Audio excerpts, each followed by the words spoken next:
What's up, guys? Welcome back to Burn the Ship, the podcast that inspires entrepreneurs to go all in on their business. And today, our guest is Janae. Thank you so much for coming in. Go ahead and introduce yourself. All right. Well, I'm excited to be here. Thank you for inviting me. I'm Janae Shatley Camp with JSC Life and Leadership Coaching. Well, I'm so happy that you're here today. Tell us a little bit about your background. How did you start your business? Well, I started my business when we moved to Cartersville from Florida, and I didn't really have we were moving for my husband's job. So the Chick-fil-A owner in town pursued me to be his life and leadership coach, or basically his leadership coach for his 2 stores and their leadership teams. And I resisted and resisted because it was quite a change from what I was normally doing or what I've done. And I felt like that's what I needed to do. So I did do it, and I did it for several years. And then I began to just really feel like that is what I was supposed to do. And I decided in 2022 to go all in, and I quit Chick-fil-A and launched my own private coaching business. And 3 months later, they hired me back. So they're still one of my main clients. So I still get to coach their teams. It's awesome. But that's how I didn't stumble into it, but it was a redirect, and a major redirect that I resisted. But then, I felt like in this season of my life, it's time for me to give back and pour into those younger, middle-aged, wherever you are in your season, to be able to help you thrive and to be able to do what you're doing. But sometimes we need a little help because there's a gap between where you want to be and where you are and where you want to be. Yeah, that is very true for many people. When you were working at Chick-fil-A, were you working with Chick-fil-A or working at Chick-fil-A?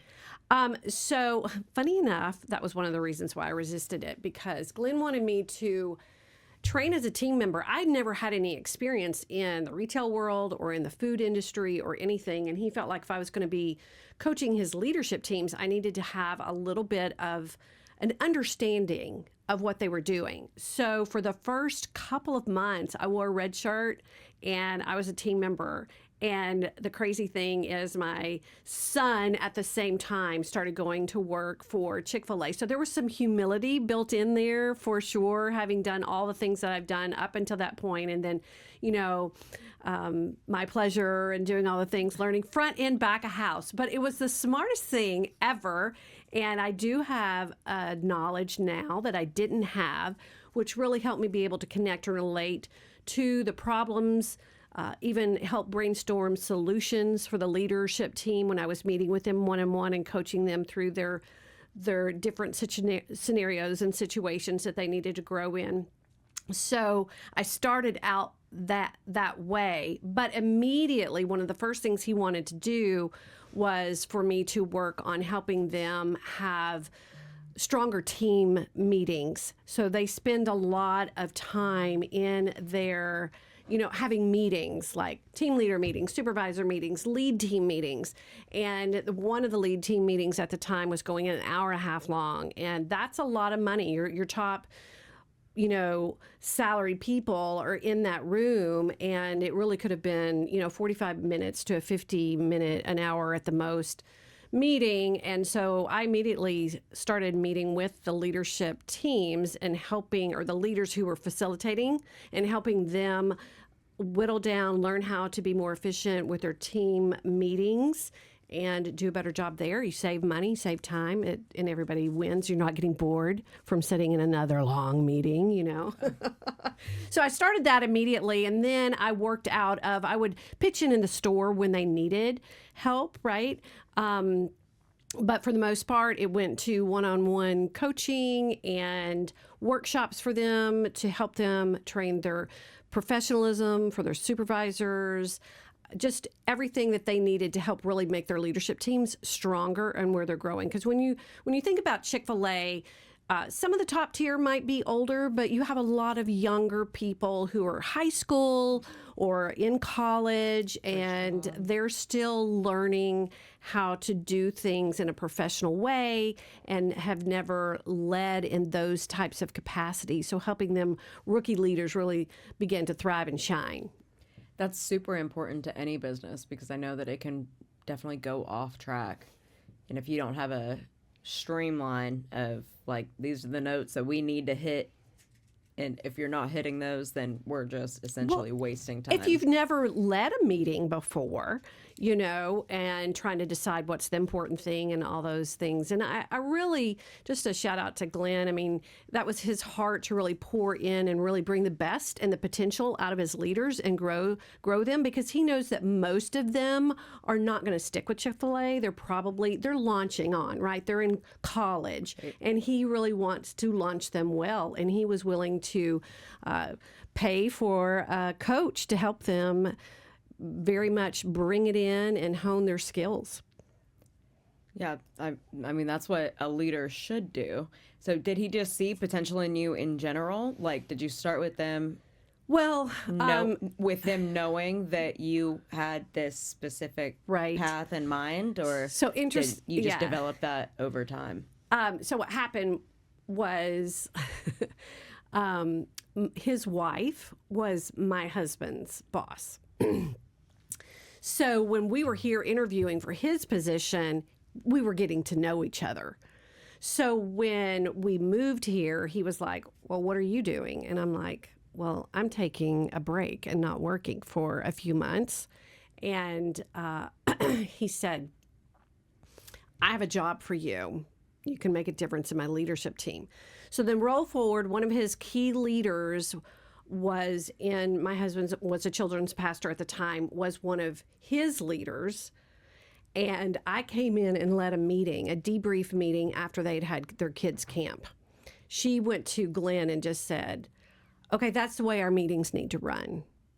And Glenn was like, I knew that you need to come. What do I need to do? So, I mean, he just, praying, and, it just sort of felt like that was what I was supposed to do. But there was a lot of bones in me that were resisting it at that time.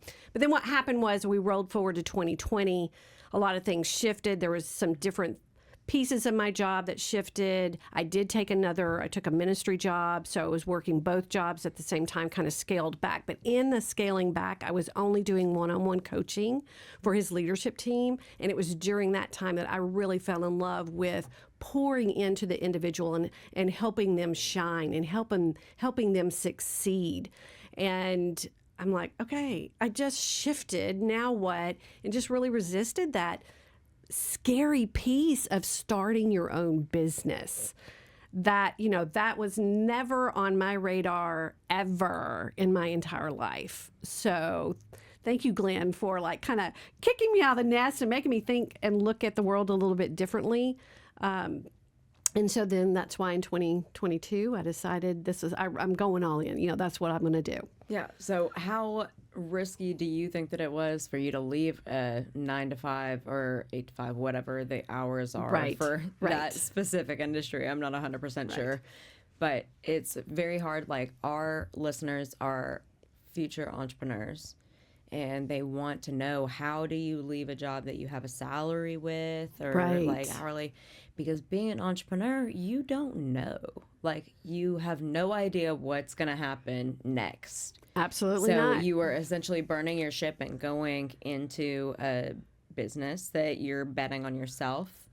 So how did you do that?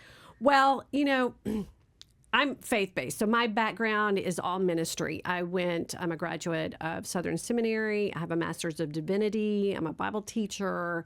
I've been on church staffs all my life. So when we came here, my husband had his position at our church, and that was when I was transitioning and like, okay, now, God, what do I want to be when I grow up, kind of thing. It was kind of in that in-between stage. But rolling forward, when that opportunity came to take that ministry position at our church, and then I scaled back to just doing the coaching for the one-on-one, like 10 hours. I was doing 10 hours there and 30 hours at the church. I I don't want to say I was miserable, but there was a piece of unsettled discontent. And I think a lot of entrepreneurs, there's something there that is discontent. There's not right. You know that you can make the world a better place. There's something stirring within you that really wants to make a difference in this particular area, or you're just excited about something. You think I can make this work, but then there's the fear and the different things that holds us back. And so for us, I do it. I'm the get in the shallow end and wade in kind of person. Now I love, but at some point you have to burn the ship, right? You just have to jump into the deep end, no matter what. You have to go under and go for it. So, but what I did was I stopped the 10 hours with Chick-fil-A so that I could use that 10 hours. I needed to go get certified in coaching and start working on getting my LLC, doing all the things, trying to figure out, what does this mean? How do I launch a business? What does this even look like? And then I, in faith, turned in my resignation to the church in May and said I can be done in 2 weeks, or I need to be done for sure by August 1st. And they kept me on through the end of the summer. So I was trying to launch a business and finish well there. But I will have to say the all in was August 1st, because we went from double income to one income, and I had a few private clients, because that was actually sort of one of my test the water kind of things. I'm like, all right, God, you want me to coach? Great. So send me an unsolicited person who is willing to pay me. This was before I'd even thought about launching a business, but I'm just toying around with it. Who's willing to pay me to meet with them? And it happened out of a referral from one of the leaders that I was meeting. The marketing director at the time for Chick-fil-A had a friend who wanted to know if I would meet with them because they saw the difference in their friend's life, right? So I was like, okay, now I got to take a really serious look at this. That just happened. So, bit by bit, in August 1st of 2022, it was like, okay, I'm all in, burn the ship, here we go, and it's been slow going, but it's been a little bit. Now, one of the things that I think is hard for entrepreneurs, I am married and I do have, he is bringing in money. We had to make some serious shifts. We had to be on the same page, with our budget and all of those things to try to make this work. So they say most entrepreneurs don't make it after the second year. I'm into my third year. So yes, thank you. And the 3 to 5 year range is a very big test on whether you're going to really be able to make it for the long haul. I'm in it for the long haul. I see the difference it makes in people's lives, and I want to do everything I can to continue to do that. So I feel like the financial piece is probably one of the biggest hindrances for a lot of people to step out in that faith. And it's been hard. I can't say that it's not been. It's been super hard to feel like this is the right thing that we were doing, because we've had to make some sacrifices financially, but we're making it. And I just get so excited every time I can take some income every month, and things are on the upswing. So I'm super encouraged. But I do feel like that's a piece that if you don't have a fallback or have the savings or are willing to take the loan, whatever it takes, I mean, that's a big step for people to figure out the financial piece of that and how that's going to work financially. And what happens is a lot of people, they're working multiple jobs. They're trying to launch their business and they're still working other jobs to, put food on the table and pay the bills. Yeah, like a side gig. And yes. You want that to be your main business, but you're not financially able to do that yet. Right. But I know that after you started your business, you started a podcast as well. So talk to me a little bit about that, because I mean, we have 2 podcasts here, and I love it. We love it. So talk to me about your podcast. So that's crazy. So, if it wasn't enough to just start trying to do all the things to launch a business, in October of 2022, a friend of mine who was on staff at our church, she had a podcast for her leadership team, or the church did at that time, and she interviewed me, and I we did a couple of chapters out of a book and we were just talking through, and we had just a great dynamic, right? And so we were like, we joked, we should do a podcast. Well, that just is one of those things. And that's another thing I would encourage someone, if you're really toying around with launching a business, if something just keeps circling back around, you need to take a serious look at it. Yeah, see multiple green flags. Yes, yes, you need to really take a serious look at that. And so that's what happened. We joked about it, and then things just kept falling into place, and we're like, I don't know, maybe we should do this, we should do that. So I already had a blog called God's Word Gives Hope. It's a devotional style type of blog. So, with a typical little bit of scripture, you kind of lead them through some thoughts, and then there's a meditation and a prayer or something like that. So super simple. And we decided to go off that. And what if there's so much, in a short blog that you kind of want to say, but you don't. And so Amy and I were like, let's take that and expound on it and talk about it in the podcast. So the podcast complements the blog complements the podcast. You can do both if you're really into wanting to grow in one of those particular topics. Then, you can dive deeper with a blog and listen to the podcast and hear some more insights and some other things that won't have been covered in the blog. So we started in October 22, and so therefore we're in our third year as well. And that's grown and expanded. She just moved to Montana, so we are now on YouTube because we have to do the Zoom thing. And so it's kind of forced us to grow the podcast in new ways. But it's really fun. It's still kind of scratches that faith itch, because I've been in ministry all my life. So I still get to kind of do that.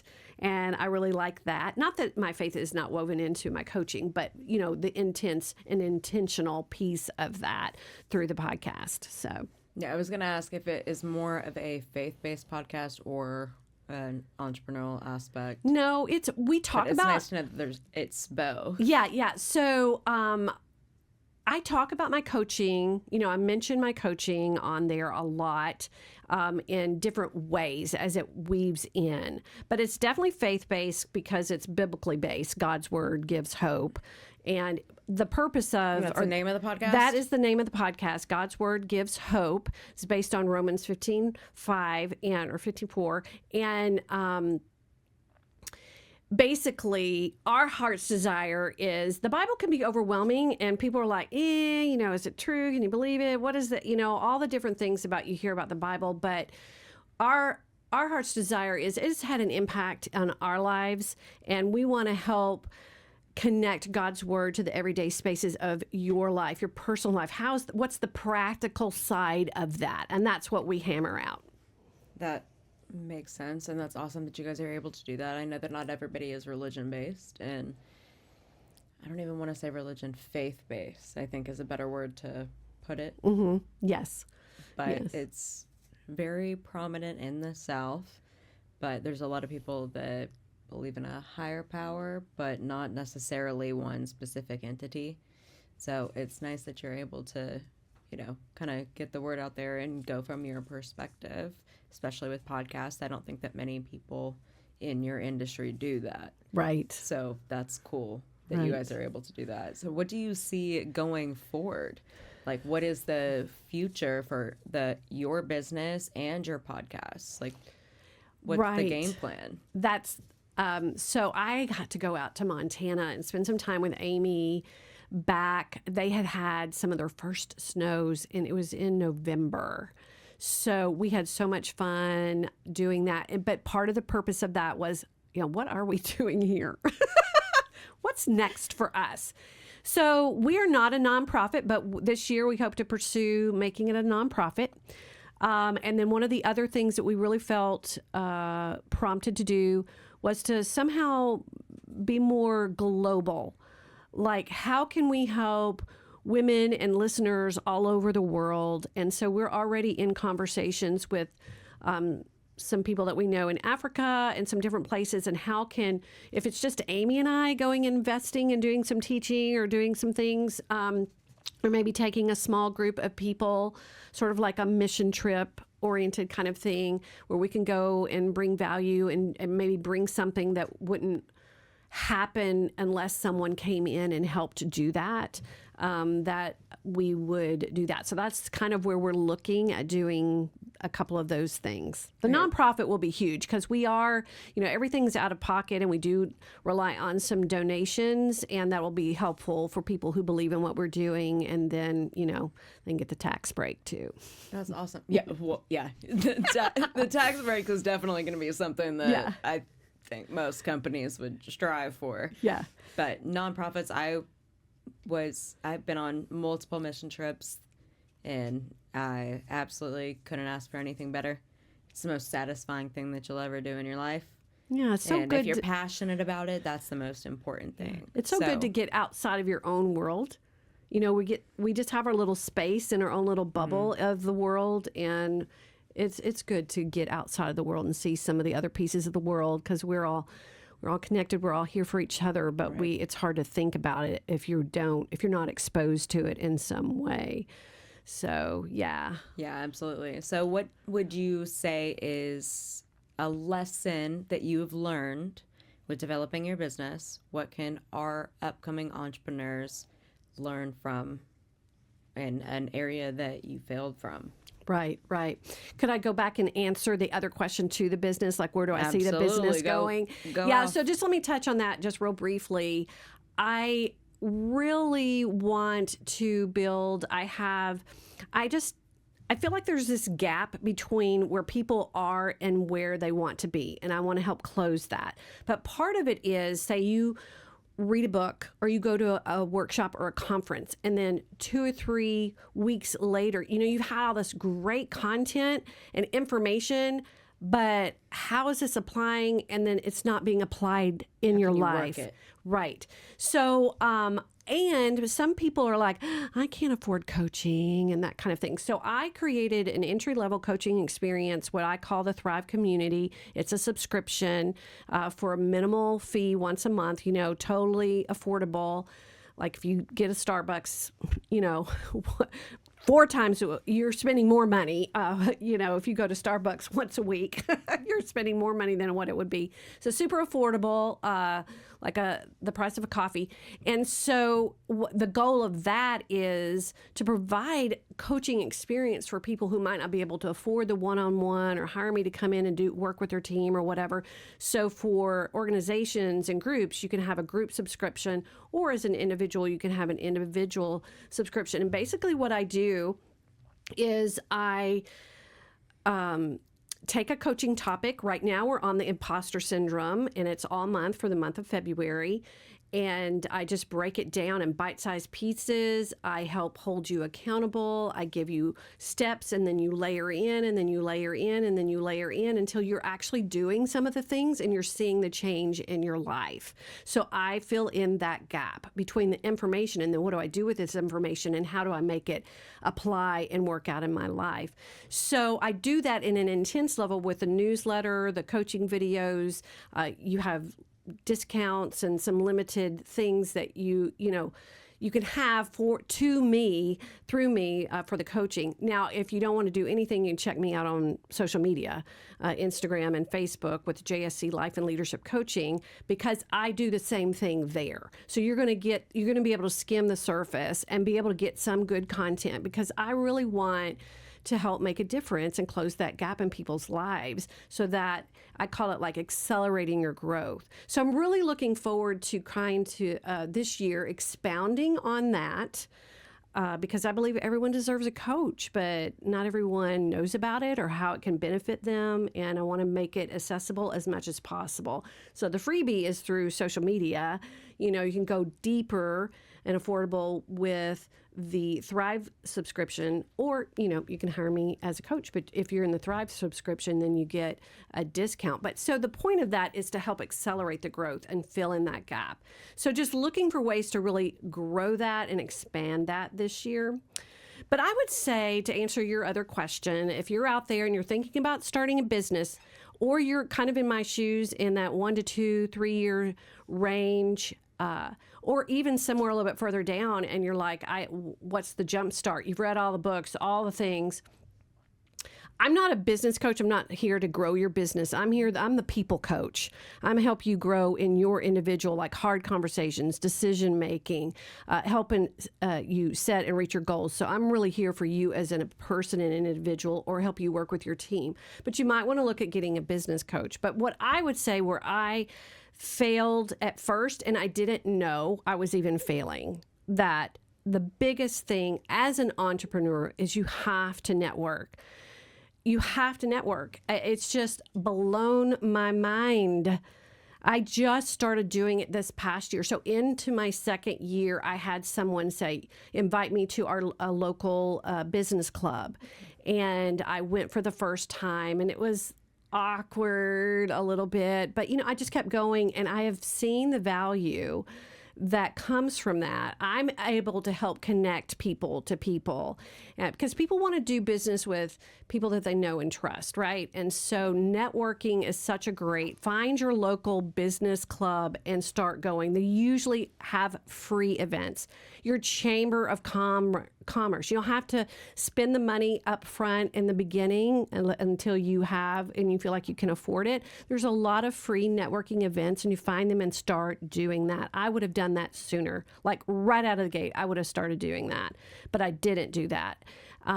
So that's, I would say, my biggest piece of advice. So good on you for what you're doing here and helping encourage that whole idea of networking, and that we're collaborating, not competition. Right. What they say a lot in the networking, and to have that kind of mindset.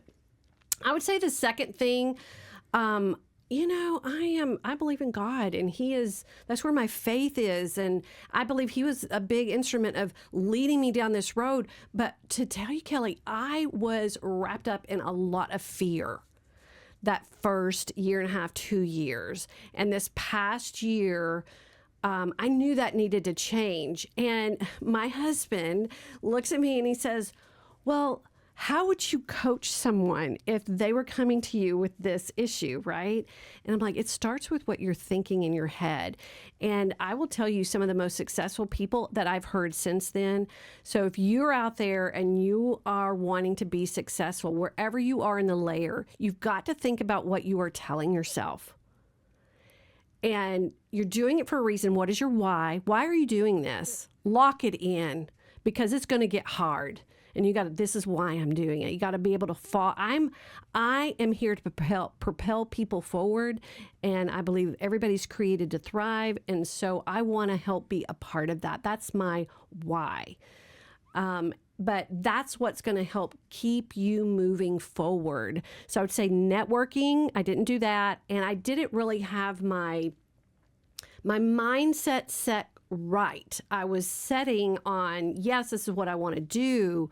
But if I knew my why, and then just really kind of worked on the imposter syndrome, just putting that down, I may not be the best in the world, but I can learn. I can do this. This is possible. I will figure it out. Just thinking, the confident thinking. One of the leadership quotes that I love by Craig Rochelle says, your life is headed in the direction of your strongest thoughts. So if you want to be successful in a business, you need to have the thinking that's going to lead you there, because you're going to be fear entrapped. Like I would just have meltdowns. Like, what am I doing? I can't do this. Who ever thought that I should be doing, just these little fear meltdowns. And, but I didn't have my why, and I didn't have my thinking in the right, to default. And then like, no, Janae, this is what you need to do. So one of the things that I tell my clients, different than therapy, because therapy for the most part is longer. Coaching is like, you got a goal, I'm going to help you, and then your training wheels are off and you're on. But while I'm coaching you, I want to teach you how to be your own coach. So what's that voice in your head telling you?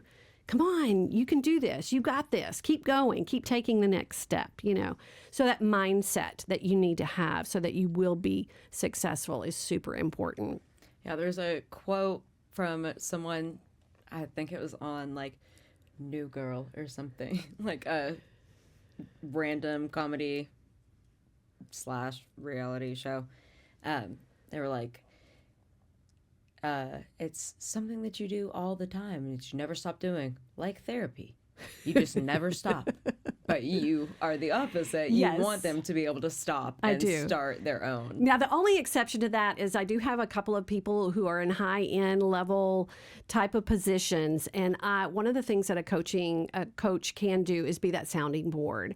And so I'm constantly helping them grow and get better, but then sometimes they walk in and whatever we were going to do is just scrapped because they've had a week. They've had a couple of weeks, and they just need to download, process. I'm that outside voice to help them figure out some of those people pieces and the different things or transitions that need to be made, and how it's just good to sometimes to have that outside voice to be able to bounce business issues off of. And so I do have a couple of long term, but that's the reason, is because business is always business and there's always something happening there. Yeah, 100%. Well, obviously you've had a great deal of experience, and I appreciate you coming in today. Can you tell our audience where they can find you?